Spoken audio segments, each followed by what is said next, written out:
ਗੱਲ ਸੀ ਸਿੱਖਾਂ ਨੂੰ ਜਲੀਲ ਕਰਨ ਦੀ। ਮੀਡੀਆ ਰਾਹੀਂ ਪੂਰਾ ਜ਼ੋਰ ਲਾ ਕੇ ਸਿੱਖਾਂ ਨੂੰ ਅੱਤਵਾਦੀ, ਵੱਖਵਾਦੀ, ਦ੍ਰਿਸ਼ ਧੋਹੀ, ਟੈਰੋਰਿਸਟ, ਕਾਤਲ ਆਖਾ ਕੇ ਭੰਡਿਆ ਗਿਆ। ਅੰਮ੍ਰਿਤਸਰ ਸਾਹਿਬ ਜਿਹੜਾ ਉਸ ਸ਼ਹਿਰ ਨੂੰ ਪਵਿੱਤਰ ਦਰਜਾ ਦਿੱਤਾ ਜਾਵੇ। ਫਿਰ ਸੀ ਇੱਕ ਰੇਲ ਗੱਡੀ ਦਾ ਨਾਂ ਗੋਲਡਨ ਟੈਂਪਲ ਐਕਸਪ੍ਰੈਸ ਰੱਖ ਦਿਓ।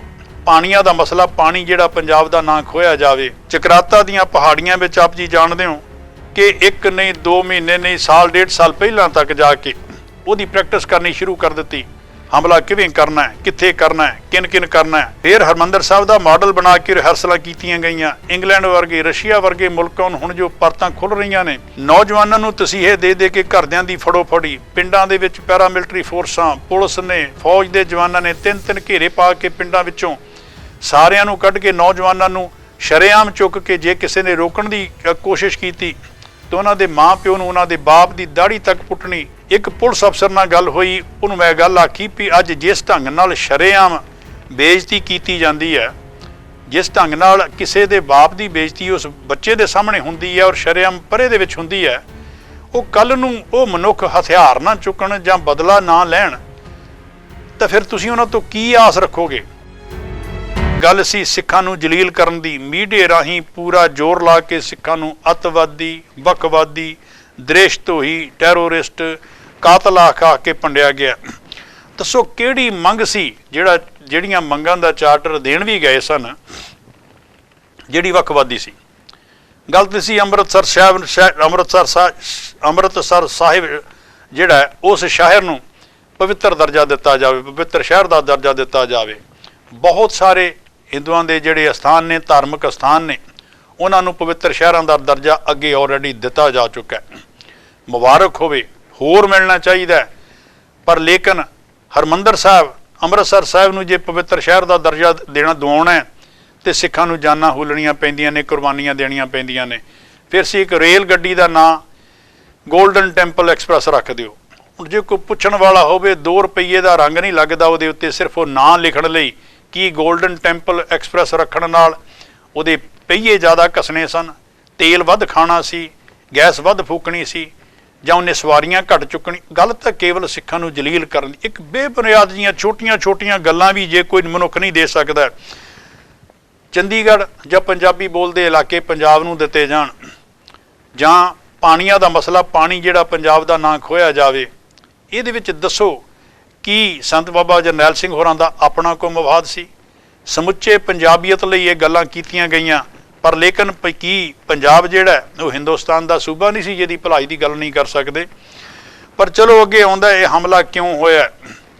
ਹੁਣ AR ਦਰਸ਼ੀ ਜਿਹੜਾ ਮਨੁੱਖ ਤੁਸੀਂ ਜਾਣਦੇ ਹੋ ਕਿ ਜਿਹਦੀ ਸਰਕਾਰੀ ਪਹੁੰਚ ਵੀ ਹੈ ਔਰ ਉਹ PCS ਅਫਸਰ ਰਿਹਾ, ਜੁਆਇੰਟ ਸਕੱਤਰ ਦੇ ਅਹੁਦੇ ਤੋਂ ਰਿਟਾਇਰ ਹੋਇਆ, ਉਹਦੀ ਹਰ ਤੱਥਾਂ ਤੱਕ ਪਹੁੰਚ ਹੈ। ਉਹਨੇ ਆਪਣੀ ਬੁੱਕ ਜਿਹੜੀ ਗੈਲੈਂਟ ਡਿਫੈਂਡਰ ਦੇ ਵਿੱਚ ਲਿਖਿਆ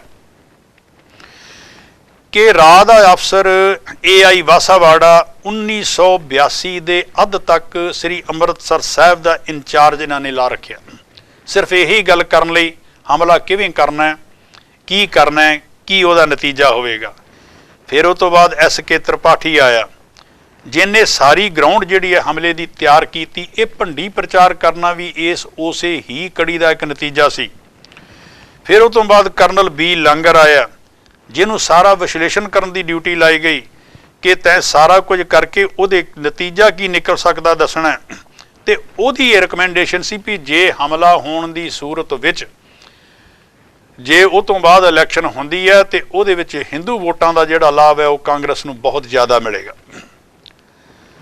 ਅਗਰ ਅਮਨ ਕਾਨੂੰਨ ਦੀ ਸਥਿਤੀ ਜੋ ਭੰਡੀ ਪ੍ਰਚਾਰ ਕੀਤਾ ਗਿਆ, ਅਮਨ ਕਾਨੂੰਨ ਦੀ ਸਥਿਤੀ ਕਰਕੇ ਹੀ ਹਰਿਮੰਦਰ ਸਾਹਿਬ ਦੇ ਉੱਤੇ ਹਮਲਾ ਕੀਤਾ ਗਿਆ, ਤਾਂ ਮੈਂ ਕਿ ਬੇਨਤੀ ਕਰਾਂ, ਸੈਂਕੜੇ ਡਾਕੂਆਂ ਦੇ ਗਰੋਹ ਨੇ, ਚੰਬਲ ਘਾਟੀ ਭਰਿਆ ਪਿਆ ਸਾਰਾ, ਵੀਰੱਪਣ ਵਰਗੇ ਗਰੋਹ ਨੇ ਤੁਰੇ ਫਿਰਦੇ, ਜਿਨ੍ਹਾਂ ਨੇ ਹਜ਼ਾਰਾਂ ਨਹੀਂ ਲੱਖਾਂ ਦੀ ਤਾਦਾਦ ਵਿੱਚ ਬੰਦੇ ਮਾਰੇ ਨੇ।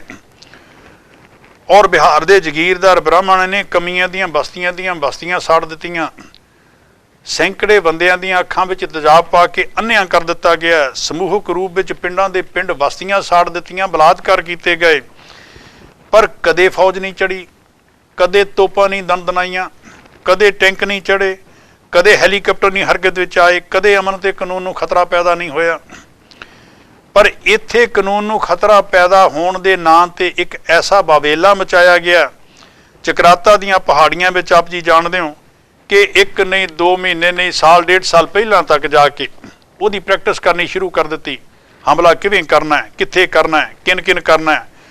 ਫਿਰ ਹਰਿਮੰਦਰ ਸਾਹਿਬ ਦਾ ਮਾਡਲ ਬਣਾ ਕੇ ਰਿਹਰਸਲਾਂ ਕੀਤੀਆਂ ਗਈਆਂ। ਇੰਗਲੈਂਡ ਵਰਗੇ, ਰਸ਼ੀਆ ਵਰਗੇ ਮੁਲਕਾਂ ਨੂੰ ਹੁਣ ਜੋ ਪਰਤਾਂ ਖੁੱਲ੍ਹ ਰਹੀਆਂ ਨੇ, ਉਹਨਾਂ ਨੂੰ ਸਾਲਾਂ ਬੱਧੀ ਪਹਿਲਾਂ ਜਾ ਕੇ ਸਲਾਹਾਂ ਲਈਆਂ ਗਈਆਂ, ਹਮਲਾ ਕੀਤਾ ਜਾਵੇ ਤੇ ਕਿਵੇਂ ਕੀਤਾ ਜਾਵੇ। ਤੁਹਾਡੀ ਕੀ ਰਾਏ ਹੈ? ਜੇ ਅਚਨਚੇਤੀ ਵਰਤਿਆ ਵਰਤਾਰਾ ਹੁੰਦਾ ਤੇ ਇੰਨੀ ਪ੍ਰੈਪਰੇਸ਼ਨ ਦੀ ਲੋੜ ਨਹੀਂ ਸੀ ਪੈਂਦੀ। ਆਪਰੇਸ਼ਨ ਬਲੂ ਸਟਾਰ ਦੇ ਪਿੱਛੋਂ ਆਪਰੇਸ਼ਨ ਵੁੱਡਰੋਜ਼ ਕੀਤਾ ਗਿਆ। ਸਾਰੇ ਪਿੰਡਾਂ 'ਚੋਂ ਤਲਾਸ਼ੀਆਂ ਲੈ ਕੇ ਆਪ ਜੀ ਜਾਣਦੇ ਹੋ ਕਿ ਨੌਜਵਾਨ ਬੱਚਿਆਂ ਨੂੰ ਚੁਣ ਕੇ ਘਰਾਂ 'ਚੋਂ ਕੱਢ ਕੇ ਮਾਰਿਆ ਗਿਆ। ਅੰਮ੍ਰਿਤਧਾਰੀ ਸਿੰਘਾਂ ਦੀਆਂ ਗ੍ਰਿਫਤਾਰੀਆਂ ਕੀਤੀਆਂ ਗਈਆਂ। ਮੀਡੀਏ ਰਾਹੀਂ ਹਰ ਅੰਮ੍ਰਿਤਧਾਰੀ ਸਿੱਖ ਨੂੰ ਕੀ ਹਰ ਦਸਤਾਰਧਾਰੀ ਸਿੱਖ ਨੂੰ, ਕੇਸਾਧਾਰੀ ਸਿੱਖ ਨੂੰ ਟੈਰੋਰਿਸਟ ਕਰਕੇ ਗਰਦਾਨਿਆ ਗਿਆ। ਕਿਸੇ ਰਿਸ਼ਤੇਦਾਰ ਦੇ ਜਾਣਾ ਤੋਂ ਪਹਿਲਾਂ ਥਾਣੇ ਰਿਪੋਰਟ ਕਰੇ, ਕਿਸੇ ਹੋਟਲ ਵਿੱਚ ਠਹਿਰਨਾ ਉਹਨੂੰ ਪਹਿਲਾਂ ਥਾਣੇ ਹਾਜ਼ਰੀ ਲਵਾਉਣੀ ਪਏਗੀ।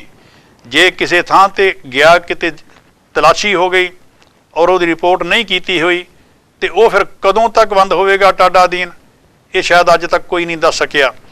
ਨੌਜਵਾਨਾਂ ਨੂੰ ਦੇਖੋ ਕੋਈ ਹੋਟਲ ਨਹੀਂ ਸੀ ਰੱਖਦਾ। ਈਵਨ ਇੱਥੋਂ ਤੱਕ ਇਹ ਆਪਣੇ ਅੱਖੀਂ ਵੇਖੀਆਂ ਤੇ ਹੱਡੀਂ ਵਰਤੀਆਂ ਗੱਲਾਂ ਮੈਂ ਬੇਨਤੀ ਕਰ ਰਿਹਾ।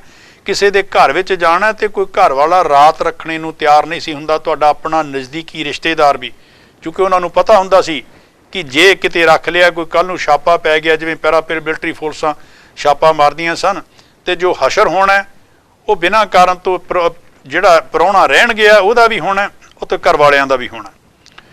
ਨੌਜਵਾਨਾਂ ਨੂੰ ਤਸੀਹੇ ਦੇ ਕੇ ਘਰਦਿਆਂ ਦੀ ਫੜੋ-ਫੜੀ, ਪਿੰਡਾਂ ਦੇ ਵਿੱਚ ਪੈਰਾਮਿਲਟਰੀ ਫੋਰਸਾਂ, ਪੁਲਿਸ ਨੇ, ਫੌਜ ਦੇ ਜਵਾਨਾਂ ਨੇ 3-3 ਘੇਰੇ ਪਾ ਕੇ ਪਿੰਡਾਂ ਵਿੱਚੋਂ ਸਾਰਿਆਂ ਨੂੰ ਕੱਢ ਕੇ ਨੌਜਵਾਨਾਂ ਨੂੰ ਸ਼ਰੇਆਮ ਚੁੱਕ ਕੇ ਜੇ ਕਿਸੇ ਨੇ ਰੋਕਣ ਦੀ ਕੋਸ਼ਿਸ਼ ਕੀਤੀ ਤਾਂ ਉਹਨਾਂ ਦੇ ਮਾਂ ਪਿਓ ਨੂੰ, ਉਹਨਾਂ ਦੇ ਬਾਪ ਦੀ ਦਾੜੀ ਤੱਕ ਪੁੱਟਣੀ, ਜੁੱਤੀਆਂ ਤੱਕ 90 ਦੇ ਵਿੱਚ ਬਿਠਾਲ ਕੇ ਮਾਰਨੀਆਂ।